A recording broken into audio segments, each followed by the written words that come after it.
Hello, everybody. I'm Leo, a senior at SMIC. And let's take a look at this house. It looks sleek, it looks stylish, it looks elegant. But now, take a look at this one. Maybe a bit less sleek, maybe a bit less stylish, maybe a bit less elegant. But something about this house just feels a little bit more alive. The colors, the paintings, the plant, the dog, the couch, it just feels a bit more colorful and animated. It feels full of life.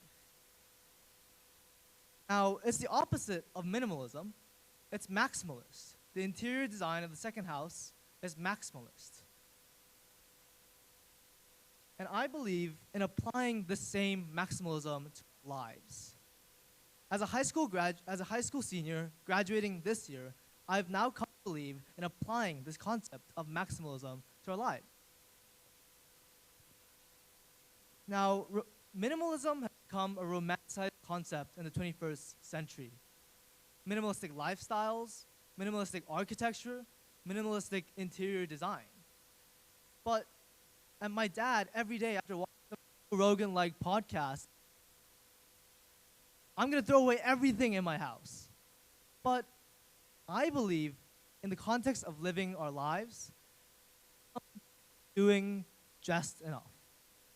Just enough to think that you're making progress, just enough to feel like you're living a productive life, and just enough to think you're living a healthy life.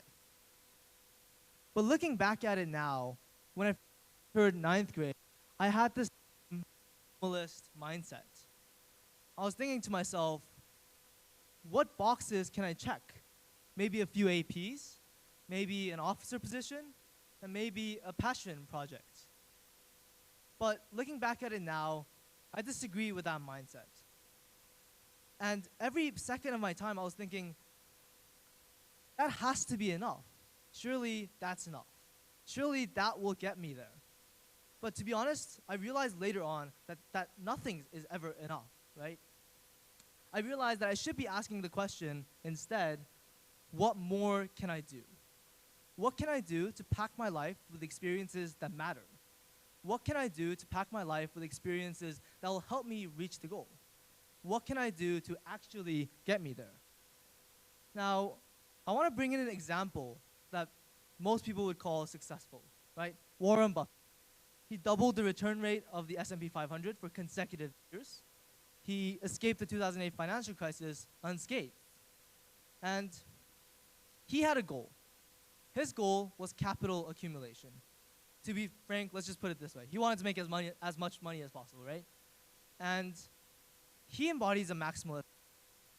Everything he could to achieve that goal. At 6 years old, he started selling Coca-Cola bottles for profit. At 11, he made his first stock market purchase. And later on, in his early teens, he went around Washington Post newspapers and deducting his bicycle as a work expense. So he put in 100% for his goal, and he got there. And now he donates 99.5% of his billions to charity, which must be a rewarding feeling. But who is this old white guy anyways? So I want to bring in someone who's more personal to me. My grandfather. So some people might say that he looks kind of like me. And yeah, so this is my grandfather. And when he graduated elementary school, he wasn't greeted with the usual pats on his back or a bundle of flowers like we are, right? He was greeted with the words, "You're not going to middle school." Now, for a child, that must be devastating. And he was left with two options. Either accept this reality that he wouldn't be continuing education and staying at home to help with farm work, or put in 100%, do everything that he can to escape this reality, to find money to go to middle school. And he chose that second option. He went to the local market to sell matchsticks. And you might say, oh, but back then, times were tough. Everybody did that. But think about it. An elementary schooler going to the market to sell matchsticks to try and find some way to fund his education, that's maximalism. That's putting in 100%. And eventually, a lady next to him, in a stall next to him, decided, I'm going to help him. And she ended up funding his entire middle school education. And he was able to go to middle school because of that. Because he put in 100% and others were inspired by it. And later on in his life, when he went into a tenure track position in a PhD program, one of his friends who had relationships with the chancellor got the tenure track position instead of him.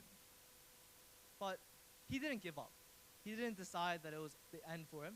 He decided that he would start up another construction company in Korea. And he put in 100% for that. He embodied a maximalist mindset in achieving that goal. And now he runs one of the largest, most successful construction companies in Korea.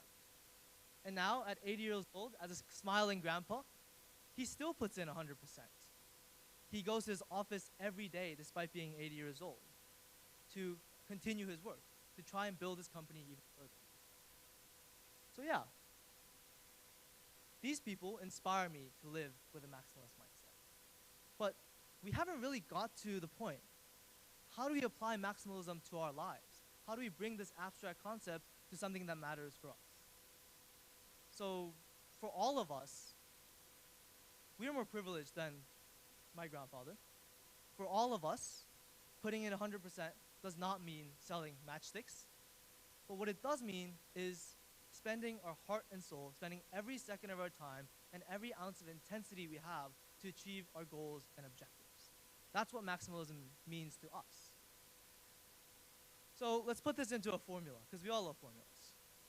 So step one, you set a goal. What goal could that be? Well, that goal could be anything. Nobody has the right to judge your goal. Your goal could be to become the best swimmer in Shanghai. Your goal could be to attend a college that you want to go to. Your goal could be to become one of the most talented musicians, right? Or one of the most fantastic musicians in Shanghai. Or in the world, dream big. That's the first step. Set a goal. Set an ambitious goal. 2, pursue it with 120% intensity. So sometimes when you think you're pursuing it with 100% intensity, you're actually only really pursuing it with an 80% intensity. Try to pursue it with 20% intensity. Pour everything you have into your goal, and maybe you'll get there. Right? That's a maximalist mindset. Step 3, you look at where that goal has led you. You look at where your effort has led you, and you revise your goal. Revising and reflecting isn't against the maximalist mindset. It goes with the maximalist mindset. So revising your goal, that's a natural part of the process. When I first entered 9th grade, I thought I wanted to become a tech bro, someone working in Microsoft or Google or something like that, right? But then when I did my first computing Olympiad, I was deeply humbled.